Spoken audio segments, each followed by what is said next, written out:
جیسے حضرت اقدس مولانا محمد تقی احمد برکاتہ العالیہ وہ فرماتے کہ ایک جگہ پر جا کر کے آدمی کھڑا ہوتا ہے، وہاں سے دوربین کے ذریعے سے مسجد اقصیٰ کو دیکھ سکتا ہے۔ کہتے ہیں کہ میں ملا محمد تقی امینی، محمد تقی عثمانی، میں وہاں گیا، دور دور سے میں نے دیکھا کہ اے مسجد اقصیٰ اپنی زیارت کرا دے، لیکن اس دن پتہ نہیں دھند تھی کیا تھی، مطلع صاف کہتے ہیں مطلع صاف بھی تھا لیکن مسجد مجھے نظر نہیں آئی، میں رو رو کر کے وہاں سے واپس آ گیا۔ پھر مجھے سمجھ میں یہی آ گیا کہ مسجد اقصیٰ یہ کہتی ہے میں زیارت تو ان کو کروں جن میں مردانگی ہو، جو مجاہد ہو، تم لوگوں میں جہاد نہیں ہے، میری زیارت بھی نہ کرو۔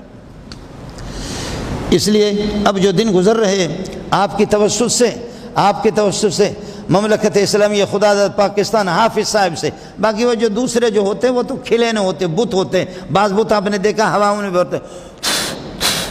پھولتے ہیں اور ہوا نکال دو وہ واپس آتے ہیں۔ ہمارے یہاں کوئی وزیر اعظم صدر مدر کچھ بھی نہیں ہوتا، اس لیے فوج با اختیار ادارہ ہے، شعبہ ہے۔ حافظ صاحب سے گزارش ہے کہ قرآن آپ کے سینے میں ہے، اس لیے اس میں سستی سے کام نہ لیں، آپ آنکھیں تو دکھا دے کم از کم، پاک فوج پاکستان آنکھیں تو دکھا دے۔ قربان جاؤں طالبان کے کہ طالبان نے کہا اے ایران،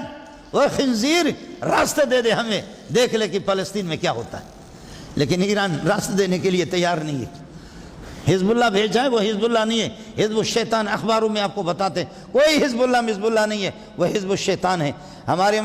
حکومت تھی ہماری، اس میں عراق کے اندر ہم لوگوں سے کس طرح سنیوں سے ذلیل کر کے، شام کے اندر یہ جو اسد ہے کون ہے وہ بدبخت، اس وقت سے لے کر کے یہی لوگ ہیں، یہ ہماری سنیوں کو مار کر کے صحابہ کے جو دشمن ہیں، صحابہ کے دشمن، اس میں شام کے اندر ہم اسی وقت سے پٹ رہے ہیں، فلسطین کے اندر بھی اب بھی یہودیوں میں مل گئے۔ میرا جب ایران کا دورہ تھا تو مجھے اس وقت بھی میں نے معلوم کیا، ان کے کچھ وزیروں نے بھی بتایا کہ ہمارا پیسہ فلسطین پہ لگتا ہے، اس لیے دعا کرو فلسطینی معصوم بچوں کے لیے اور عورتوں کے لیے اور خواتین کے لیے، مجاہدین کے لیے دعا کر دے، اللہ تعالی ہر طرح سے ان کی مدد فرمائے، خدا ان کو خود حزب اللہ بنا دے۔ یہ تو حزب الشیطان ہے، اگر کچھ لوگوں کے ساتھ گئے کوئی حزب اللہ نہیں ہے، یہ حزب الشیطان ہے، یہ حزب الشیطان ہے ان کے ساتھ۔ اس لیے اب ممالک اسلامیہ سے سعودیہ، دیگر جو ممالک پاکستان ہے، جتنے بھی ہمارے ممالک افغانستان ہے، ان سے اپیل ہے کہ آنکھیں دکھا دو۔ امریکہ کرے گا کیا؟ امریکہ 2 جگہ اس کی وتی ہو چکی ہے، 2 مرتبہ، روس کی بھی وتی ہو گئی، وہ وتی تو بعد میں کسی مولوی سے فتح کر لینا، میں وہ لفظ نہیں کہتا اردو والا آپ کو تو خواہ کہتے ہیں مسجد میں مولوی صاحب، امریکہ وہ حاملہ ہو چکا ہے، امریکہ جو ہے نا وہ اپنے آپ کو وتی کروا چکا ہے، جو چند طالبان کو کچھ بھی نہیں کر سکے۔ اس لیے حزب اللہ تو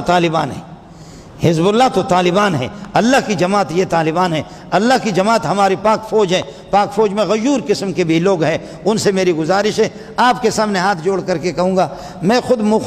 خدا کو منہ دکھانے کے قابل بھی نہیں ہوں، اپنے شاگردوں سے کہتا ہوں کہ ہم لوگ کہاں جہاد کریں گے، ہمیں راستہ کہاں ہے، بس ہم اتنا تو کریں کہ ان کے لیے اللہ کی ذات بے نیاز ہے، اس لیے 2 رکعت پڑھ کر کے آپ اپنی دعاؤں میں خصوصی طور پر ان کو یاد رکھیں، اللہ تعالی ہر طرح سے ان کی مدد فرمائے، اللہ ہر طرح سے، اور امریکہ پر جتنی بھی لعنتیں بھیجے ان ممالک پر کہ مظلوم، بے کس، بے سہارا معصوم بچوں پر، مسجدوں کو بھی شہید کر رہے، اللہ آپ کا حامی ہو، اللہ آپ کا ناصر ہو، خدا ہر طرح سے ان کو فتح نصیب فرمائے۔ وآخر دعوانا الحمدللہ۔